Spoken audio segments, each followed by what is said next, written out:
Hi everyone, Stepan here. In today's video I'm going to talk about the exchange sacrifice, which is probably one of my favorite themes in the middle game, but not a very easy theme to learn and to memorize and to apply. So I think that the best way to make use of exchange sacrifices and to become aware of exchange sacrifices when they are possible in the position, regardless of whether it's you playing them or your opponent, is to practice and to study Grandmaster games with exchange sacrifices in order to get ideas and see what they wanted to do with theirs. So we are going to look at 5 game examples using exchange sacrifices, and hopefully those will be patterns which you will memorize and then be able to utilize afterwards. So obviously one thing that should be emphasized at start, let me just get a new board here. Okay, in the opening, when the chess game starts, rooks are worth a lot less than minor pieces. Rook is worth 5 when you look at the normal piece value. However, a knight, once it develops, let's say knight to c3, this knight is worth 3, but it's definitely worth much more than the rook. So in any opening, rooks are going to be almost useless. Conversely, in the middle game, they are going to become more and more valuable as their lines open. In the end game, the rooks will be much more powerful than the minor pieces. So if you can, if you think logically, if you were able to exchange these rooks for a bishop and a knight during the opening, every single game would be won by white. So if you could find a way to exchange your rooks early on, then the value of the exchange sacrifice will be increased. If you put a simple position on the board with each side having 2 pawns and 1 rook and 1 knight, then the side that sacrifices the exchange is most commonly going to lose. So this is one thing to bear in mind. If the rook then don't have any scope, then their mobility is reduced, their strength is reduced, they don't influence the game that much, and they're basically worthless. And you're often going to see games in which the rooks haven't moved from their original squares. So often, if you are able to give up your rook, which doesn't have active squares, for a minor piece that does, then that's a good positional exchange sacrifice. Now let's look at some examples. The first example is, I think, very nice. This is Karpov Gelfand from Linares, a very strong tournament in Portugal, played in 1993. Linares was, in the 90s, the tournament where all the strongest grandmasters came and played, and whoever won was considered the strongest player and stuff like that. So a very strong tournament. Gelfand wasn't, I think, his peak strength in 93, but he was very strong. So in this position, what's going on? Karpov has the white pieces. His e4 pawn is attacked. That's clear. And it's only defended once by the queen. So basically it's undefended. And you either have to give up the pawn, which would be very unwise, considering that this bishop is a very powerful piece, and considering the g-file being opened. So if you give up the pawn and open up the line for the bishop, then you could be in trouble. Anatoly Karpov gave one variation with bishop to d3, simply defending the pawn, but this is slightly too passive, and even though it's probably objectively a better move than what he played, it gives black some chances and definitely gives him activity with rook to g8, putting the rook on the open file. Knight h4 would be one of the best plans coming into f5, but now bishop f4, and all of a sudden all of black pieces are getting active and storming the white king. Well, at the same time, these two rooks aren't really doing much. So if you have these two bishops looking at your king and the rook on the open g-file, that's unpleasant. So after rook takes c6, attacking the e4 pawn, Anatoly Karpov played an exchange sacrifice which the engines don't approve of. They don't think it's the best move. They actually like bishop d3 and like white after bishop d3. And most humans wouldn't play this either. And the move was rook to d5. And rook to d5 is a positional exchange sacrifice and a long-term exchange sacrifice, which makes a lot of sense. If you compare the f1 rook to the b7 bishop, I think everybody would choose the rook over the bishop over the rook. I'm sorry. So this bishop is definitely a stronger piece than the f1 rook. So if you are able to exchange the f1 rook for the b7 bishop, that would be ideal. But in this position, he simply put his d-rook to d5, and then he will be able to transfer his f1 rook into the game. Because if you think about it, if he doesn't sacrifice the exchange, defending here, the rook would have to go to e1, and the position would be passive. Black would have chances to play f5, etc. With the move rook to d5, he just solved all of his problems. He is down material, so obviously if they enter an endgame, white is going to be worse and black's rooks are going to be much better, but black has to survive until the endgame.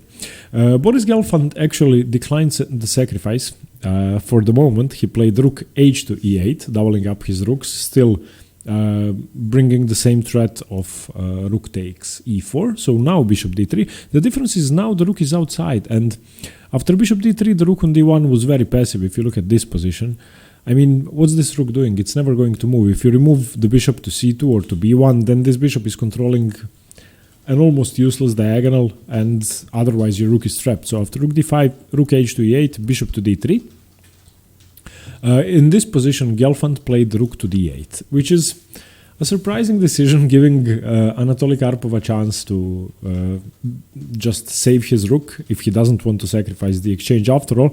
And this, I think, is psychologically important to emphasize that Anatoly Karpov didn't move his rooks. He just played rook to d1, and after rook e to d6, bishop to e2 was played, defending the rook once more, insisting that Gelfand takes, and now finally bishop takes d5, e takes d5, and now it's going to be really hard to get rid of this pawn. And which one of these rooks is better than the minor pieces at the moment, I'm not sure. If they remain on the d file, then they're going to be limited on 3 squares. If they move away from the d file, then the d pawn is going to be marching forward, and it's not really clear whether the exchange sacrifice worked or not, but I think from a human's perspective it did. So now bishop b7, queen to b7 was played, queen to h4, not defending the pawn once more, simply attacking the bishop, bishop f8, bishop to c4, and now of course Gelfand cannot sacrifice the exchange back, but he does, and it's really hard. I mean, your rooks are going to have to be trapped on the d file if you don't do anything. So now Gelfand decided to just give it up, and we have rook takes d5, bishop takes d5, rook takes d5, rook to e1, and now we enter a sort of normal position which Karpov managed to win because he has a better pawn structure, and probably the knight is better than the bishop in this position. The c4 square is a gaping hole, and he went on to win. But I just wanted to bring you back to this point. So after rook to d5, he was counting on the fact that he is going to be using the c4 square for his bishop, and that his passed d5 pawn is going to be so strong that it's going to restrain the rooks. So he played the sacrifice. The second example is slightly more aggressive because this is Garry Kasparov versus Gurevich.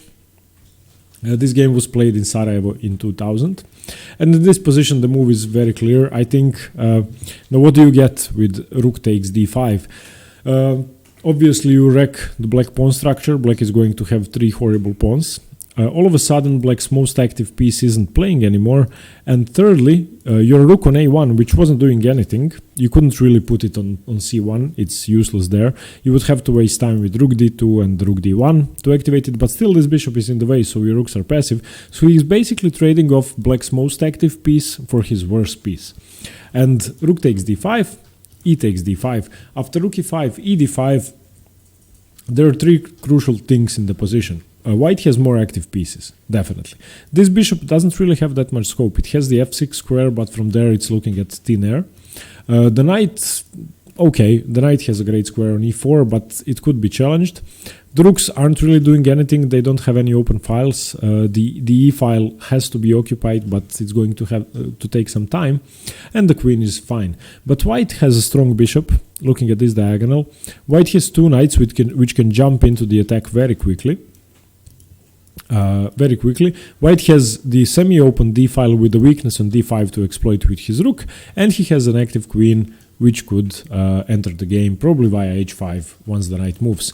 The pawn structure is horrible for black, so any endgame is better for white if he manages to win some material back and not be left with an exchange down. And probably most importantly, black's king is horribly unsafe and is in great danger.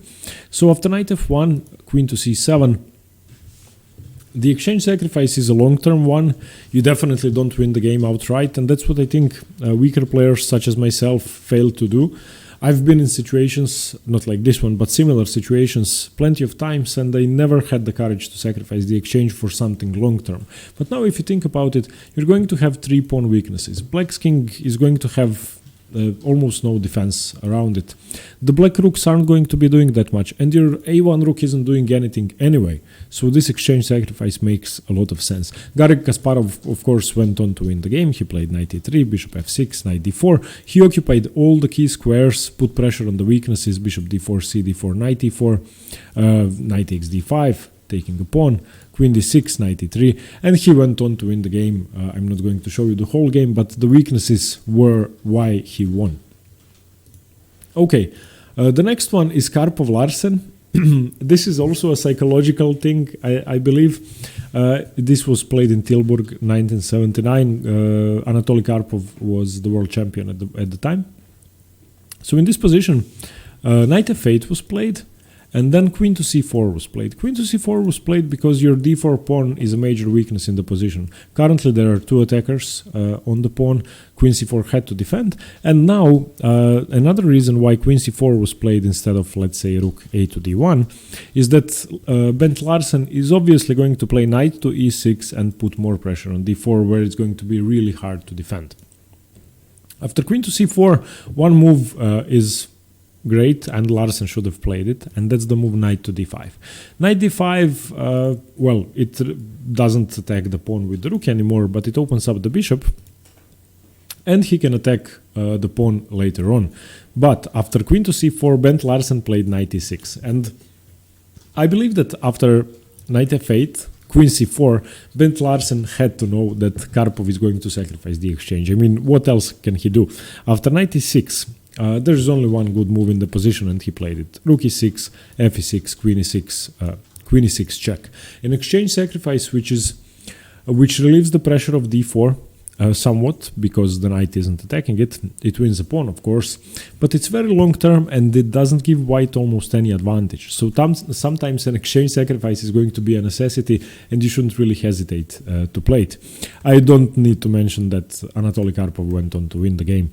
You can see the whole games for yourself. All the examples are wonderful, and the last 2 examples we are going to look at more moves because they are one of my favorite games. So okay, here king to h8, rook e1. Anatoly Karpov brought all of his pieces, and I mean, he does have the bishop pair for the exchange. He does have the extra pawn. The e8 rook is very passive, and he has to stick around to defend d7. And basically, whenever you have your rook with more scope behind the pawn that has the opponent's rook behind it that has no scope, then your rook is much better. So this rook is definitely better than this one, and I think that the bishop pair compensates for the exchange. Okay, this game is completely mad. This is Kramnik Bluebaum from Dortmund Sparkassen 2017, a very strong tournament. And this is the newest game I chose. And this is actually a double exchange sacrifice. So, in this position, I'm going to show you a few more moves before the exchange sacrifice and after it, because it's important to see how the attack was building up. Vladimir Kramnik first played knight to e5. After knight to e5, you're forcing an exchange of the c6 knight for your knight, and he did that in order to open up his bishop. So knight e5, bishop e5, Matthias Bluebaum played h5 here, and of course g5. Which is the best move. And now, after knight to e8, this is the start of the exchange sacrifice. Vladimir Kramnik has a very active bishop on e5. He has a knight that can hardly jump into the game, but it's possible. He has a monster bishop on g2, which is going to be highlighted if the position ever opens up, and it's not clear what black can do unless he opens up the position. So here he started with pawn to f4. Pawn to f4 has a clear purpose.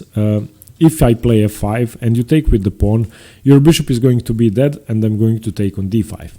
If you take with the bishop, I'm going to take the exchange and still take on d5. In this position, Bluebaum played bishop c5, using the opportunity to develop his piece to a better square with tempo, but now simply d4, not allowing the position to open up and preparing f5. Bishop b6, f5, and he can't retreat the bishop, that would be losing. If he takes with the pawn, then simply knight takes e5, knight takes d5, sorry, so he has to take with the bishop. Bishop takes f5, and now rook takes f5, e takes f5, knight takes d5. What does he have for the exchange? At the moment, he doesn't even have a pawn, so it's 6 pawns each. White has the bishop pair, which is very strong, and especially the bishop on e5. And white has a more active rook. I mean, definitely the f8 rook isn't doing anything. Now the position continued with queen to e6, trying to probably exchange the queens in some variations. But now after king to h1, which was a prophylactic move, getting away from the glare of the bishop on b7. Rook to d8 was played, attacking the knight. Even though the knight is defended twice, Kramnik now transfers the queen to the king side, queen to f3, and this is one of my favorite moves. Most people would just, if the knight is defended, continue playing normally and think, okay, how can I improve one of my pieces? Do I move the knight or something? But queen on f3 is just eyeing the h5 pawn and serving its purpose, and it's a wonderful move. g6 defending h5. e3, trying to open up the position even more. King h7, knight f4, attacking the queen. Queen e7, queen to g3. And now, this position is better for black, according to the engines. White gave up the exchange, but the engines don't understand how hard it is to defend positions. Bishop c7 was played, trying to exchange some pieces. And now, the second exchange sacrifice. Obviously, if they enter an endgame, trade some pieces off, then black is going to be better and he's going to win. This bishop is better than this rook, and the rook isn't really helping in the attack at the moment, and the bishop is helping in the defense. So rook takes c7, knight takes c7, a double exchange sacrifice, and now bishop f6. He could win the exchange back, obviously, but why would he? He's going to lose the game if he wastes time. Now another sacrifice, knight takes h5, g takes h5, g6 check, king to g8, queen to g5. Now the threat is simply queen h6, queen g7 checkmate. Bluebaum tried h4, trying to get some checks in, but after queen h6, queen e1 check, king h2, queen g3 check, king g1, queen e1 check, bishop f1, there are no more checks, the e3 pawn is defended, and Bluebaum resigned. So a wonderful double exchange sacrifice, which was completely mental, and it's really hard to play something like that during your own game, but it's a pattern which should be remembered, and I don't mean a positional pattern or anything, but once you sacrifice material, you can't really back down, exchange pieces, and go for an endgame. You should use this game by Vladimir Kramnik as an example of how to push on, sacrifice more, and try to get the most out of the position, and don't be scared. If you're material down, you need to continue to play aggressively. The next game is probably one of the most famous exchange sacrifices ever, and one of the most famous games in history. This is Petrosyan Spassky from their 66 World Championship match, and this was just a remarkable finish, so I'm going to show you the game until the end. In this position, Spassky played f4, trying to open up the position, and it's not really clear who is better here at the moment, because the white king seems unsafe. On the other hand, there are two of black's pieces which are completely out of the game, and the knight especially can't get into the game. And only one white piece which is out of the game. And the exchange sacrifice which is about to happen actually addresses the a1 rook. Now, Petrosyan played gf4, bishop to h3 was played, an intermezzo attacking the rook. We have knight to e3. Okay, he can't really take the knight. Okay, I'll show you this because of queen checkmate. So if he takes the knight, this is just horrible and you lose the game. So you can't take there. So queen to h3 was a good move because f takes e actually isn't threatened. But knight to e3 was played, sacrificing the exchange. And now, if we go back to this position after bishop h3, you can move the rook to f2, fine. Then you're even defending the g2 checkmate, and you might even be threatening to take the knight. But you have a problem in the position. Firstly, your knight is blocking your rook. Secondly, your rook isn't doing anything. So if you play rook to f2, your rook on a1 is never going to be in the game. On the other hand, if you move the knight, which Petrosyan played and which is a remarkable move, the best move in the position by far, and it actually takes the engines some time to find it. After you move the knight, if black takes your exchange, then you're happy, because your a1 rook would have been dead on a1 for the rest of the game. And it actually was played. Bishop takes f1, rook takes f1. And now you have a position in which your only bad piece isn't on the board anymore, and you exchange one of black's best pieces, the h3 bishop. After knight to e3, the engines actually want to play the move rook takes f4. And after rook takes f4, queen g5 check. And it's a very complex position in which you have to play rook g4 now. After bishop takes g4, knight takes g4, knight takes g4, bishop takes g4, everything gets exchanged off and white is slightly better. Black manages to exchange the queens off and white has a better endgame. But Spassky took, and we have rook takes f1, knight to g6, saving the knight, bishop g4, and now we are going to see the white piece is marching into black's position, which is lacking two of its defenders, the rook on a8 and the knight on a5. Knight takes f4 was played, grabbing a pawn, which is, I mean, just what? Why? And now we are going to see the second sacrifice, the second exchange sacrifice. Rook takes f4, taking the knight. You want to open up the lines. This bishop is an extremely strong piece, and look at the queen and the bishop. So now we have rook takes f4, bishop e6 check. He had to give the exchange back. There are two moves in the position. One of them is rook f7, which was played, and the other one is king to f8, which is just horrible because you allow queen h8 check, king e7, queen takes h7, king f6, queen f7 check, and you're going to lose the game. It's obvious that this black cannot survive this position. So he would be forced to give up the queen here. So after bishop e6, Spassky just gave the exchange back, or tried to. Now we have knight to e4, bringing more pieces into play, and still the knight on a5 and rook on a8 aren't playing in the game. Queen h4, attacking the knight. Knight takes d6, now threatening to win a piece. Queen g5 check, probably trying to get some perpetual checks in, and of course threatening to draw the game. King h1, not even guarding with the knight, which I found strange, but yeah, what was the problem with that? Okay, let's see. Queen g5. I was wondering about this move. Wait, let's see. Knight g2. Yeah, I guess it's fine, but I'm not sure what the difference was. Okay, I'm not sure about this move. So queen g5, the engine now thinks that king h1 is the best.